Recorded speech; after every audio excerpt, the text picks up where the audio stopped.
기업이 탄소 중립, 그러니까 넷제로를 달성하려면 엄청난 비용을 써야만 할까요? 만약에 추가 비용 하나도 없이 오히려 돈을 벌면서 넷제로를 할 수 있다면 어떨 것 같으세요? 오늘 분석에서는 바로 그 아주 도발적인 아이디어를 파헤쳐보겠습니다. 아마 많은 비즈니스 리더들이 바로 이 질문 때문에 밤잠을 설칠 겁니다. 친환경은 곧 비용 증가라는 이 오래된 공식 말이죠. 좋은 뜻으로 시작했다가도 이 딜레마 때문에 번번이 포기하게 되잖아요. 과연 두 마리 토끼를 다 잡는 건 정말 불가능한 일일까요? 예, 실제로 많은 기업들이 지속 가능성을 어쩔 수 없이 내야 하는 세금 정도로 생각합니다. 하지만 만약에 그 관점 자체가 처음부터 틀렸다면 어떨까요? 오늘 우리가 살펴볼 사례는요, 이 문제를 완전히 180도 다른 시각에서 풀어내는 정말 직관을 뒤엎는 새로운 해법을 보여줍니다. 자, 그럼 이 새로운 관점이 과연 현실에서 어떻게 작동하는지 직접 한번 확인해 보시죠. 그냥 이론이 아니고요. 한 기업의 아주 생생한 성공 스토리를 통해서 그 비밀을 한번 파헤쳐 보겠습니다. 오늘 우리가 집중적으로 분석해 볼 주제는 바로 비용 제로 챌린지입니다. 그리고 그 중심에는요, 지속 가능성에 대한 기존의 모든 생각을 깨부수고 있는 한 타이어 회사가 있습니다. 그 주인공은 바로 GT 타이어입니다. 싱가포르에 본사가 있는데요. 이 회사는 돈이 넘쳐나는 거대 기술 기업이 아니에요. 오히려 아주 비싼 프리미엄 브랜드와 값싼 저가 브랜드, 그 사이에서 살아남기 위해서 정말 치열하게 경쟁하는 중간 시장의 강자입니다. 이런 환경에서는 아주 작은 비효율도 곧바로 생존 문제랑 직결되겠죠. 이 슬라이드가 모든 걸 말해줍니다. 왼쪽을 보세요. 지속 가능성은 돈이 더 드는 일이고 비즈니스 목표랑 반대다. 이게 우리가 알던 낡은 믿음이죠. 하지만 오른쪽, GT타이어가 만들어낸 현실을 보세요. 지속 가능성이 오히려 수익을 만들어내고 경쟁자들을 따돌리는 아주 강력한 무기가 될 수 있다는 걸 증명해냈습니다. 그럼 이제 좀 더 구체적으로 들어가 볼게요. 근데 왜 하필 타이어 회사일까요? 타이어라는 산업이 가진 아주 독특한 환경적인 과제, 그리고 그 안에 숨겨진 기회가 뭔지 살펴보면서 그 답을 한번 찾아보겠습니다. 타이어가 환경에 미치는 영향을 전체 생애 주기로 보면 이렇게 나눌 수 있습니다.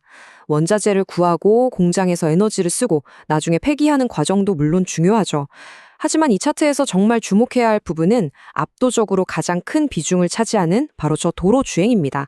무슨 뜻이냐면 타이어가 만들어지고 버려질 때보다 실제로 도로 위를 굴러다닐 때 가장 많은 탄소를 뿜어낸다는 거죠. 이 도로주행 배출의 핵심 원인이 바로 구름 저항이라는 개념입니다. 좀 어려워 보이지만 간단해요. 타이어가 굴러가는 걸 방해하는 힘, 그걸 이겨내기 위해 쓰는 에너지를 말하는데요. 이게 얼마나 크냐면 트럭 연료 소비의 무려 3분의 1, 승용차는 5분의 1을 차지할 정도입니다. 어마어마하죠. 그러니까 핵심은 이겁니다. 구름 저항을 줄이는 게 곧 연료도 아끼고 탄소 배출도 줄이는 가장 확실한 방법이라는 거죠. 그렇다면 GT타이어는 이 골치 아픈 문제를 어떻게 돈 버는 기회로 바꿨을까요? 지금부터 그들의 성공 비법, 바로 실전에 써먹을 수 있는 4가지 핵심 전략을 하나씩 공개하겠습니다. 첫 번째 전략은요, 가장 기본적이면서도 아주 강력합니다. 바로 우리 공장 안을 들여다보는 거예요. 운영 효율을 극대화해서 비용도 줄이고 탄소도 줄이고 두 마리 토끼를 동시에 잡는 거죠. 이야, 이건 정말 기가 막힌 사례죠. GT의 안우이 공장에서요, 타이어 만드는 과정 중에 들어가는 고무 부품 두께를 아주 살짝, 정말 미세하게 줄였어요. 이 간단한 변화 하나로 열 전달이 더 잘 돼서 공정 시간이 줄었고, 그 결과가 어땠냐면요. 단 하나의 공장에서 연간 10만 달러, 우리 돈으로 1억 3천만 원이 넘는 비용을 아꼈습니다. 물론 탄소 배출량도 덤으로 줄었고요. 두 번째 전략. 이것도 발상의 전환인데요. 규제를 귀찮은 장애물이 아니라 엄청난 기회로 보는 겁니다. 대표적인 예가 유럽연합의 삼림벌채 방지법, EUDR이라는 건데요. 이게 뭐냐면 니네가 쓰는 원자재가 숲을 파괴해서 얻은 게 아니라는 걸 증명해야만 우리한테 수출할 수 있다는 아주 강력한 규제입니다. 남들이 이 규제 때문에 큰일 났다 걱정하고 있을 때 GT는 한 발 먼저 움직였습니다. 원재료인 천연 고무를 저 멀리 농장 단위까지 추적할 수 있는 시스템을 미리 만들어버린 거죠. 근데 여기서 진짜 똑똑한 건 이걸 위해서 새로운 팀을 만들고 돈을 더 쓴 게 아니라 원래 있던 품질 보증팀 업무에 이걸 통합해서 추가 비용을 최소화했다는 점이에요. 결과는 어땠을까요? 규제를 완벽하게 지키는 믿을 수 있는 공급사가 되면서 이전에는 뚫기 어려웠던 유럽 최고 자동차 회사들과의 계약을 따내는 엄청난 경쟁 우위를 갖게 됐습니다. 자, 세 번째 전략은 이제 시선을 공장 밖으로 돌립니다. 바로 우리 고객에게로 향하는 거죠. 고객이 우리 제품을 쓰면서 내는 총비용을 줄여주는 것. 그걸 우리 회사의 핵심 가치로 만드는 겁니다. 아까 말씀드린 구름 저항, 기억하시죠? 그게 바로 핵심입니다. GT는 이 구름 저항을 낮추는 신소재와 새로운 구조 개발에 집중적으로 투자했어요.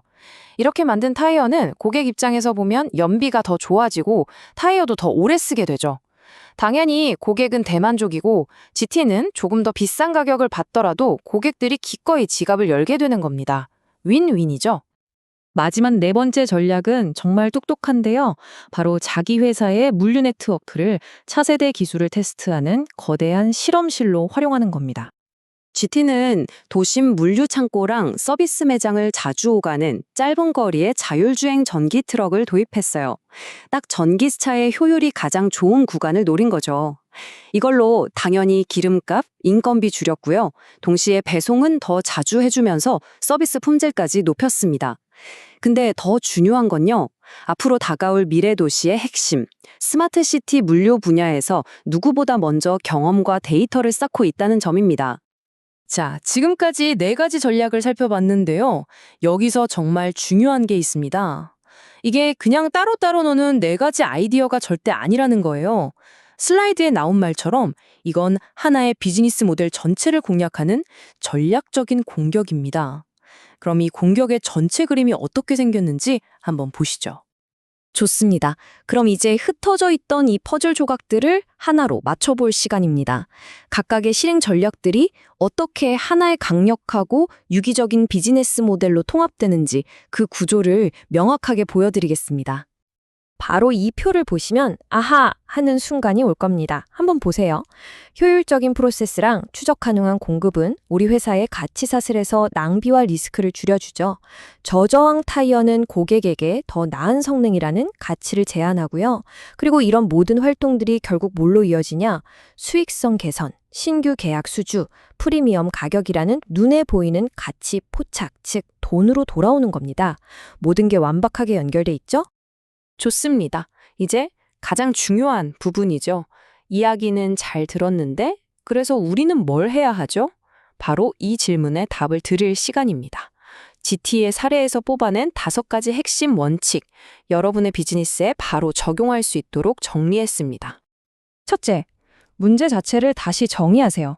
지속 가능성은 비용이 아니라 성과 그 자체입니다. 둘째, 현장에 집중해서 열, 압력, 마찰 같은 눈에 보이지 않는 낭비를 찾아내세요. 셋째, 여러분 회사가 원래 가장 잘하는 것, 바로 그 강점을 지속 가능성 문제 해결에 적용하세요. 넷째, 친환경 활동이 비용 절감이나 매출 증대, 리스크 감소에 직접 기여하도록 설계해야 합니다. 마지막으로 돈 버는 지표랑 환경 지표를 따로 보지 말고 항상 함께 추적하고 관리해야 합니다. 오늘 분석을 통해 우리가 확인한 건 바로 이것입니다. 지속 가능성은 더 이상 착한 일이나 희생에 대한 이야기가 아닙니다. 이건 시장의 규칙을 바꾸고 경쟁자를 압도하는 가장 강력한 무기에 대한 이야기입니다. 이제 질문은 여러분께 달려 있습니다. 이 새로운 무기로 당신은 누구를 가장 먼저 앞서 나가시겠습니까?